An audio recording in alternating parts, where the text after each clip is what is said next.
जय शिवराय मित्रांनो. नवीन वर्ष, नवीन सुरुवात. दिवस 17वा. तुम्ही स्वतःला शांत ठेवा, थंड ठेवा. जेवढं होता येईल तेवढं शांत राहा. तेव्हाच तुम्ही आतून मजबूत होताल. कारण लोखंड जेवढं शांत थंड होतं त्याच वेळेस ते आतून मजबूत होतं. तशीच तुमची पण कथा आहे. शांत राहा, थंड राहा, तुमच्या ध्येयाकडे लक्ष ठेवा. एक ना एक दिवस यश तुम्हाला नक्कीच भेटेल. फक्त तुम्हाला संयमाची गरज आहे, थोडी शांतीची गरज आहे.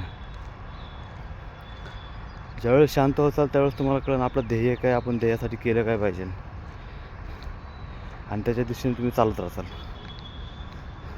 त्याच्यामुळे जेवढं होता होईल तेवढं शांत राहा, थंड राहा, शांततेत आपला कार्यक्रम करत राहा. यश एक ना एक दिवस तुम्हाला नक्की भेटेल. धन्यवाद.